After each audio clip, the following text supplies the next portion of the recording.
1,000 years gone. That's what the history books imply. From the fall of Rome to the dawn of the Renaissance, Europe is painted in shadow, an age of ignorance, superstition, and silence. Historians call it the Dark Ages, but the more you look, the stranger it becomes. You imagine a vast library of time, its shelves filled with centuries of human stories. Then you walk into the section marked 500 AD to 1500 AD, and instead of rows of rich volumes, you find whole shelves missing, others patched with fragments, and some that look forged. What happened here? The official story tells of Rome collapsing under barbarian invasions, its roads crumbling, aqueducts dry, trade stopped, knowledge lost. For a millennium, Europe supposedly stumbled in the dark until the Renaissance reignited the flame. But have you ever asked yourself, how does an entire continent forget how to make a brick arch? How does it misplace the ability to write, to read, to calculate the stars, when those skills had been common for centuries? The more you follow this thread, the more it unravels. Some say the darkness was real, war, famine, plague snuffing out learning, but others whisper about a cover-up, one so deep it rewrote the very timeline you live in. Look eastward, and the cracks in the story widen. While Europe supposedly sat in mud huts, the Islamic Golden Age was charting stars, preserving Greek philosophy, and building cities of light. In China, the Tang dynasty printed books and mapped distant lands. In India, mathematicians were refining the concept of zero. Were Europeans truly trapped in darkness, or has someone dimmed the light on purpose? And then there is the strangest part: the numbers don't add up. Documents from the so-called Dark Ages are scarce, yet ancient Rome left us thousands of inscriptions, records, and monuments. Civilizations don't usually vanish this quietly. They leave ruins, relics, graffiti, even trash heaps to tell their story. But the dark centuries feel like a bridge with missing planks. So the question is not just what happened, but whether it happened at all. Could centuries have been fabricated, shifted, or erased to serve an agenda? Could our entire sense of history be built on a stage set by those who wanted to control the past, and by extension the future? You lean closer to this mystery, feeling the air grow colder. Every step takes you deeper into a labyrinth of conflicting accounts, vanished records, and suspicious coincidences. If the timeline has been tampered with, then every date you know, every king, every war, every invention may be part of the deception. And so the hunt begins, not just for the truth, but for the missing years themselves. To find them, you must return to the moment when the supposed darkness began, and ask, did the fall of Rome really happen the way we're told? The textbooks say Rome fell in 4076 AD, when the last Western emperor, Romulus Augustulus, was deposed by a barbarian warlord named Odoacer. It's a neat ending, one that fits into a tidy timeline. But history is rarely neat, and the cracks in this story show immediately. Imagine the streets of Rome the day after its fall. Do you picture chaos, flames, and a city crumbling into dust? In reality, much of life went on as before. The Senate still met, Roman law still governed, the currency still bore Latin inscriptions, the so-called barbarian rulers often wore Roman titles and minted coins in the old style. It's as if Rome didn't quite fall at all. You begin to suspect the collapse was less a sudden death than a quiet transfer of power, one obscured by later storytellers. And here's where it grows suspicious. The people recording these events were, centuries later, the same ones compiling the official history. They decided which emperors to remember, which battles to dramatize, and which centuries to blur. Some scholars argue that the very idea of a catastrophic fall was invented to serve a narrative that painted the Middle Ages as a rebirth from darkness, rather than a continuation of the ancient world. If that's true, then the Dark Ages become not a natural historical period, but a manufactured myth. And yet, what about the ruins? Surely the broken aqueducts and abandoned amphitheaters prove Rome's decline. But here's the twist. Archaeological evidence shows that many Roman structures remained in use for centuries after 476. Roads were repaired. Cities like Ravenna and Constantinople continued to thrive. Trade flowed, especially in the Mediterranean, far more than the dark label suggests. So why frame it as an apocalypse? Perhaps because the story of a glorious empire falling into ruin made a perfect moral tale, one that reinforced the power of those who claimed to be its saviors. The church, for instance, positioned itself as the keeper of civilization's flame. Without their guidance, the narrative implied, the world would still be stumbling in ignorance. But there's something else, a gap. Between the fall of Rome and the rise of medieval kingdoms lies a stretch of history where records become suspiciously thin. Rulers appear in chronicles with little corroborating evidence. Whole decades are summed up in a sentence or two. Could some of these years have been invented later to stretch or compress the timeline? The thought is unsettling. What if the fall of Rome was only the first act in a far bigger manipulation? What if the real story wasn't about an empire dying, but about history itself being rewritten? The silence of the centuries ahead may hold the answer. You must step now into a Europe where the ink runs dry and the scribes go silent. At least, that's what we're told.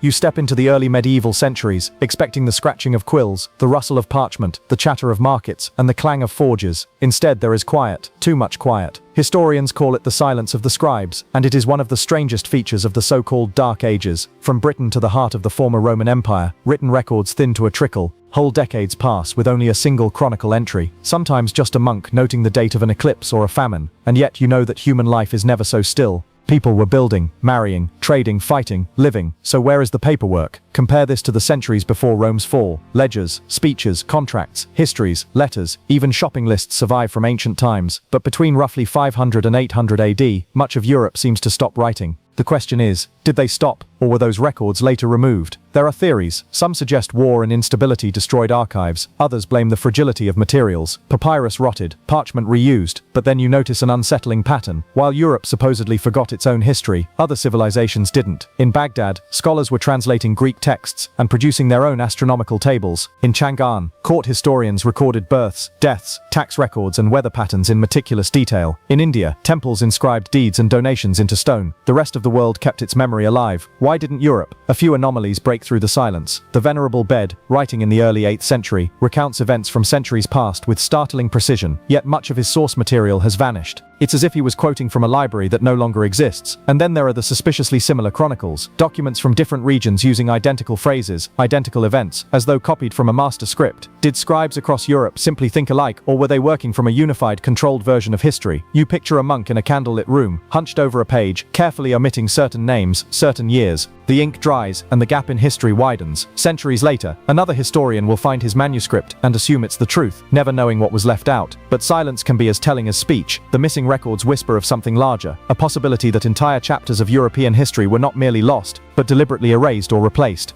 And when you look closely enough, the quiet of the scribes begins to sound less like forgetfulness and more like the hush before revealing a secret. That secret may lie not just in the missing pages, but in the very calendar we use today. You glance at a calendar, its months and years marching forward with reassuring precision. But what if those numbers aren't telling the truth? What if, hidden in plain sight, our very timeline has been altered? This is the heart of the calendar conspiracy, a theory suggesting that centuries were either invented or erased from history. The most provocative version comes from the 1990s, proposed by German historian Herbert Illig. He claimed that roughly 300 years of the early Middle Ages, from 614 to 911 AD, never actually happened. According to this phantom time hypothesis, those centuries were fabricated during the reign of Holy Roman Emperor Otto III, Pope Sylvester II, and Byzantine Emperor Constantine VII. The alleged motive: power and legitimacy. Otto III supposedly wanted to rule in the symbolic year 1000 AD, aligning his reign with a millennial turning point. To do that, the calendar had to be stretched. If Illig is right, our current year wouldn't be 2025, it would be closer to 1725. It sounds outrageous, until you start noticing the oddities. Architectural styles leap ahead with little transition. Key technological advances appear too early, or too late. And archaeological layers that should exist for the missing centuries are mysteriously thin or absent in much of Europe. Even more troubling is how some documents line up suspiciously well with this theory. The scarcity of records from the Phantom period fits perfectly with Illig's claim. There's little to find because it never happened. Coin hoards from the era show abrupt shifts in design, as if skipping intermediate phases. And astronomical records. Certain medieval accounts of eclipses don't match where the moon and sun should have been, unless you adjust the timeline. Of course, mainstream historians reject the hypothesis, pointing to continuous developments in art, language, and governance. They argue that the gaps are due to war, climate changes, and the collapse of centralized power, not a grand forgery. But still, the questions remain. If centuries were fabricated, they weren't added casually. It would require control over scribes, archives, and the few literate centers left in Europe. It would mean rewriting history at its root, then protecting that rewritten version for generations. And who could maintain such control? Only those who guarded the rare skill of writing itself. Only those whose hands penned the chronicles we now trust. Only those in the shadowed halls where the past was preserved or purged. The calendar, then, is not just a tool to track days, it's a narrative, a story of humanity's journey. If that story has been tampered with, then every date you know may be as fictional as a fairy tale. To understand how such a vast deception could endure, you must meet the gatekeepers, the ones who decided what history was worth remembering, and what would be left to fade into dust. You picture the world after Rome's fall, where literacy has become rare, parchment is precious, and the power to write history lies in very few hands. These are the gatekeepers of knowledge, religious and political authorities, who decide not only what will be recorded, but what will survive. The church emerges as the most powerful of these keepers. In an age where most people cannot read, monasteries and cathedral schools become the centers of literacy. Monks copy manuscripts by hand, line by painstaking line, often working for years on a single book. But this is not an act of neutral preservation. The scribes decide what is worth copying, and what can be allowed to vanish. Imagine a Roman text on advanced engineering, perhaps detailing aqueduct construction, or lost medical techniques, lying in a crumbling library. A monk tasked with preserving useful works might pass it over for a collection of sermons. Slowly, by omission, the ancient world's practical knowledge fades. Was this simply a matter of priorities, or a deliberate shaping of the past to fit a desired worldview? Political rulers play their part too. Kings and emperors commission chronicles that glorify their reigns, omit embarrassing defeats, or even invent noble lineages to link themselves to Rome or biblical kings. These records are stored in royal archives, guarded as closely as treasure. A history controlled at the source becomes a history controlled forever. And it's not just what is written, it's how it's framed. A pagan festival might be rewritten as a Christian celebration. A rebellious uprising might be labeled heresy. A rival kingdom's achievements might be reduced to a single dismissive line. Over generations, these edits harden into truth. One of the most telling examples comes from the Carolingian Renaissance under Charlemagne. Often presented as a revival of learning, it also served as a centralization of cultural memory. Charlemagne ordered the standardization of Latin, script, and even the Christian liturgy. This wasn't just about clarity, it was about control. When everyone uses the same words and the same records, dissenting versions of the past become easier to suppress. Yet even with this control, hints of alternative histories leak through. Odd references to lost cities, missing rulers, or inexplicable ruins appear in local legends and travelers' tales. But these are dismissed by official chroniclers, filed under myth instead of fact. In the end, the gatekeepers decide what the future will believe. They are the ones who guard the vaults, who choose the stories, who write the version of history you inherit. And in the next step of this journey, you will enter those vaults. Places of candlelight and shadow, where the truth may be bound in leather, or hidden under lock and key. You descend a narrow stone stairwell, the air growing cooler with each step. At the bottom lies a heavy oak door bound in iron. A key turns, hinges groan, and you enter a room that smells of ink, wax, and centuries-old dust. This is the monastic vault, a sanctuary for knowledge, and perhaps a tomb for inconvenient truths. Rows of shelves hold manuscripts wrapped in linen or sealed in wooden cases. Each one is a survivor, copied and recopied across generations. But survival here comes with a price. The monks who tend these collections are both preservers and censors. They labor tirelessly to save words from decay, yet their decisions, conscious or not, reshape history itself. Picture a scribe bent over a vellum sheet, scraping away the faded text of a pagan philosopher to make room for a psalm. This practice, known as palimpsesting, was common in the Middle Ages. Sometimes it was done out of necessity. Vellum was expensive, but other times the erasure feels purposeful. What was lost beneath the ink? Military treatises, scientific works, heretical gospels. And it wasn't just erasure, additions crept in too. Marginal notes became facts in later copies. Dates shifted, genealogies adjusted, miracles inserted into otherwise mundane accounts. Over centuries, these small edits could transform entire narratives, turning a pragmatic ruler into a saint, or a historical battle into divine judgment. The monasteries also acted as choke points. Access to archives was limited to trusted scholars, often approved by church authorities. Foreign envoys and wandering intellectuals might be shown select volumes, never the full collection. A library catalogue might list a book that no longer exists, its disappearance explained as misplacement, when in truth it was hidden or destroyed. Some vaults held treasures that contradicted the official line. Scrolls from Alexandria, Byzantine maps of lands unknown to medieval Europe, fragments of Roman medical manuals, describing surgeries that wouldn't be rediscovered for centuries. Such artifacts raised uncomfortable questions about the so-called Dark Ages. Better perhaps to keep them in darkness. Every so often, one of these suppressed works escaped. A merchant might smuggle a manuscript to the east, or a curious monk might make a secret copy. These fugitive texts often reappeared centuries later during the Renaissance, hailed as newly discovered ancient wisdom. But in truth, they had been sitting in vaults all along. Standing in the dim light, you realize the paradox. The same walls that kept knowledge safe from fire and weather also kept it safe from the public. What emerged from these vaults into the world beyond was not the full truth, but a curated, edited version of the past. And yet, even within these walls, there are phantoms, rulers and kingdoms recorded in official chronicles, who may never have existed at all. Step carefully now, for the next part of this journey will take you into the shadowy realm of history's most elusive figures. You turn a page in an illuminated manuscript, and come across a name, King so-and-so, ruler of a forgotten land, victor of a battle you've never heard of. You search for him in other records, and find nothing. No coins bearing his face, no laws in his name, no ruins of his capital. It's as if he lived only on parchment. These are the phantom kings and empires, figures who appear in chronicles, but vanish under archaeological scrutiny. Some may be real rulers, whose traces were lost. Others might be legendary heroes woven into the tapestry of history to fill awkward gaps, or to legitimize dynasties. Consider the curious case of the phantom emperors in certain early medieval lists. A handful of names appear between better documented reigns, yet excavations yield no evidence of their rule. Historians often explain this away as errors by overworked scribes. But what if they were not errors? What if they were deliberate insertions to stretch a timeline, create a false lineage, or tie a ruler's ancestry to the grandeur of Rome? Genealogies were especially vulnerable to this kind of manipulation. A noble family might commission a monk to discover a Roman ancestor, or to erase the branch of a rival line. Once copied into enough manuscripts, that invented past became fact. Some entire kingdoms may fall into this category.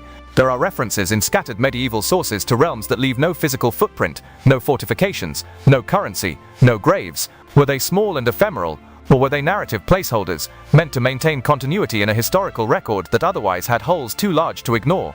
Even the epic tales we treasure, Arthurian legends, Norse sagas, blur the line between myth and history. While these stories may contain kernels of truth, they are also saturated with invention. In the wrong hands, such tales can be elevated to evidence, shaping the public's understanding of the past. The unsettling possibility is this: if some rulers never existed, then the events attributed to them may also be fabrications. Victories, treaties, and even entire wars could be literary constructs, designed to teach moral lessons, glorify patrons, or hide less flattering realities. And once a phantom king takes his throne in the annals of history, removing him is almost impossible. He is carved into the timeline, influencing how future generations interpret their origins. But there is a way to test the record, by stepping outside Europe's dark narrative and looking at how other civilizations documented the same centuries. Cross-referencing their accounts might reveal where the fabric has been stitched together and where the seams are beginning to split. You leave the dim cloisters of Europe's chronicles and turn your gaze eastward, toward lands where the so-called Dark Ages were anything but dark. Here the record keepers never stopped writing. Their archives are dense with detail, names, dates, and events that can be traced like threads across centuries. And when you align those threads with Europe's timeline, the weave doesn't always match. In Byzantium, the Eastern Roman Empire carried on for another 1,000 years after the West supposedly collapsed. Constantinople's scribes recorded wars, trade, religious debates, and imperial decrees in meticulous detail. If Europe was stumbling in ignorance, why do Byzantine records describe contact, commerce, and diplomacy with Western realms that supposedly had little to offer? Then there's the Islamic Golden Age, stretching from the 8th to the 14th centuries. In Baghdad's House of Wisdom, scholars preserved and expanded upon Greek, Roman, Indian, and Persian knowledge. They charted the heavens, calculated the Earth's circumference, and developed advanced medicine. Yet in the same centuries, European sources imply a continent struggling to produce even basic architectural advances. The contrast is glaring. Travel further east, and the Tang dynasty in China was issuing printed books, mapping foreign lands, and maintaining postal systems that connected vast territories. Chinese court records mention envoys from lands that, according to European chronicles, were deep in medieval isolation. Could it be that Europe's darkness was not a global reality, but a localized narrative, perhaps one constructed to magnify the eventual triumph of the Renaissance? Indian scholars too were compiling astronomical tables and refining mathematical concepts like zero and trigonometry. Some of these works traveled westward through trade and were later rediscovered by European thinkers, though the chain of custody was often obscured, making it seem as if the knowledge had simply re-emerged from Europe's own soil. Cross-referencing these Eastern accounts with European chronicles reveals peculiar inconsistencies. A Byzantine envoy might describe a flourishing Western port in the 9th century, while local European records from the same period barely mention it, or place its prosperity in an entirely different era. Islamic maps might depict cities in northern Europe that European cartographers rediscovered centuries later. The implication is unsettling. If the Eastern world's timelines are accurate, then parts of Europe's may have been shifted, compressed, or extended to fit a manufactured narrative. The discrepancies are small enough to escape casual notice, yet large enough to suggest deliberate editing. This raises an even more provocative question. If Eastern sources quietly expose the flaws in Europe's official story, could the physical evidence, ruins, artifacts, libraries do the same?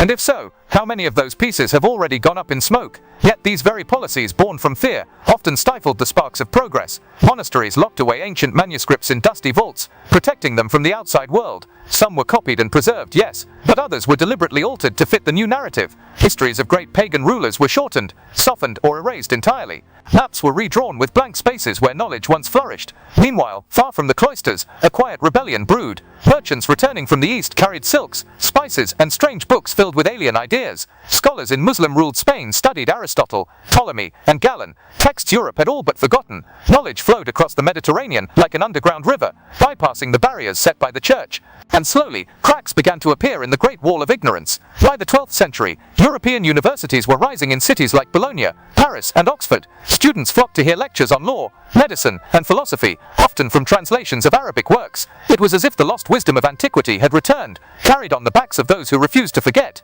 But here's the twist. What if the so-called rediscovery of knowledge wasn't a miracle, but a cover-up? What if that knowledge had never truly been lost, only hidden, suppressed, and drip-fed back into society when it suited the powers in control? because history, as they say, is written by the victors, and in the Dark Ages, those victors decided what the world was allowed to remember. But there's another layer to this mystery, one that reaches far beyond dusty manuscripts and forgotten ruins, because when you strip away the official narrative, you start to notice that certain patterns repeat themselves across centuries, technologies that appear suddenly, as if from nowhere, fully formed, far ahead of their supposed time, architectural marvels that defy the tools and methods historians claim were available. And here's the unsettling part. These anomalies aren't confined to just Europe. From the stepped pyramids of Central America, to the advanced water systems of ancient India, to the astronomical precision of temples in Cambodia, it's as if someone, somewhere, was hitting the reset button on human civilization over and over again. So what happened? Were these Dark Ages simply one of many deliberate erasures, meant to wipe the slate clean and rewrite history from the ground up? Because here's the thing,